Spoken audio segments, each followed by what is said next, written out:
Hey guys, Blake here with another video, and today I want to scape out this here Nano Moss Terrarium. Really interesting product that I picked up 2 of them. One of them I have already scaped out. We'll take a look at that before we jump in. But other than that, should be a fun video today. Let's jump straight into it.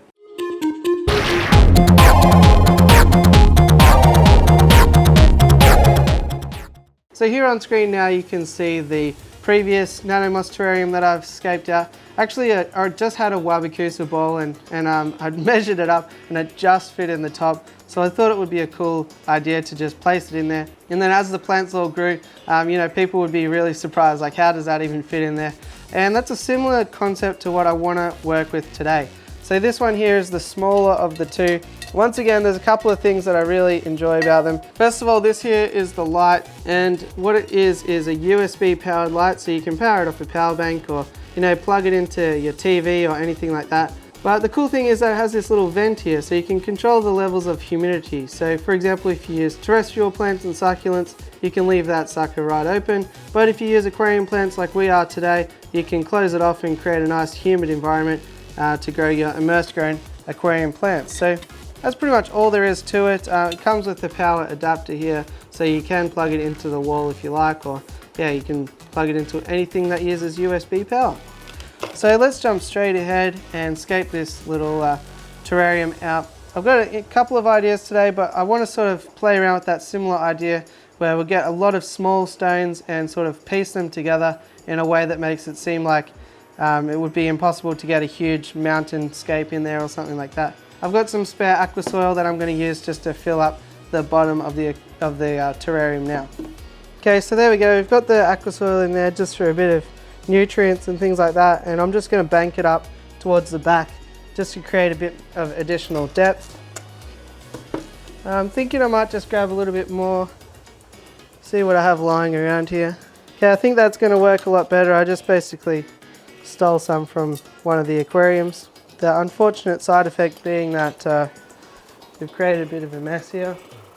Alright, so there we go. The next tip here is I've got a box of, how can I show you? Got a box of rocks here, and you're probably thinking those are a lot of small rocks, and you're absolutely right.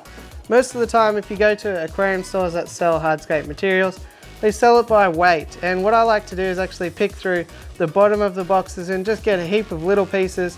It's really great for that sort of accent work in your aquascape, and obviously it works out cheaper. So you get a lot of rocks for not very much money, and that's why I have this box of tiny little rocks here. I'm just going to mix and match a lot of different options, and we'll see what we come up with. One eternity later. Okay, so this is what I landed on after a lot of Tetrising of rocks in there, so I think it came out pretty good. What we'll do is we'll just put Monte Carlo around all the edges, and also have some pogo stem and hellfire, which I think we can use in here as well. So first off, I'll grab the pogo stem and we'll use that because I think that's going to be the most fiddly. We might exclusively use this as our only plant in here, so I'm just going to plant it all around the edges, and then we'll have the sand path going up the middle. I think that's the best way that we'll attack this one. Okay, so there you can see how that ended up. What I thought actually might be a good idea is we'll get a bit of light on this situation. And that's basically what we're working with to this point so far. So I think it's coming through pretty well. We have lost a little bit of our cavern through the middle there, so I might have to just readjust the rocks a little bit to open that up. But the sand will make a good point of difference as well, and draw the eye up the middle too.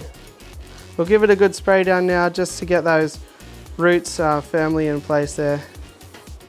Okay, so now the next step here is just we'll place the sand straight up the corridor there to create a bit of a point of difference and also draw the eye more towards the center.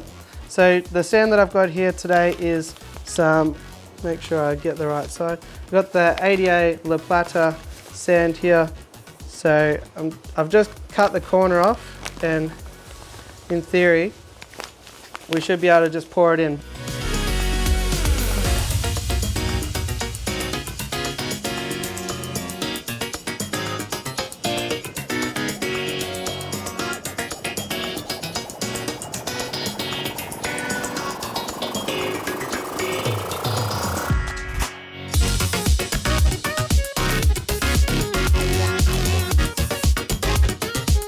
Okay, so there we go. I finished with this little moss terrarium scape now, and I think it's pretty good. I did go a bit too hard. I probably got to put too much water in there, but that's okay. And I'm pretty happy with how it came out. I like the sand path up the middle. I don't mind just having only one plant in there. In theory, I'd like to have a lot more, but you are a bit confined for space here, but I think we achieved what we set out to today. So hopefully you enjoyed this little build. Hopefully it's inspired you, giving you some ideas for future scapes of your own. And yeah, if you like the video, it always helps me out to hit like, hit subscribe, and all that fun stuff. Other than that, I'll catch you on the next one. Thanks for watching.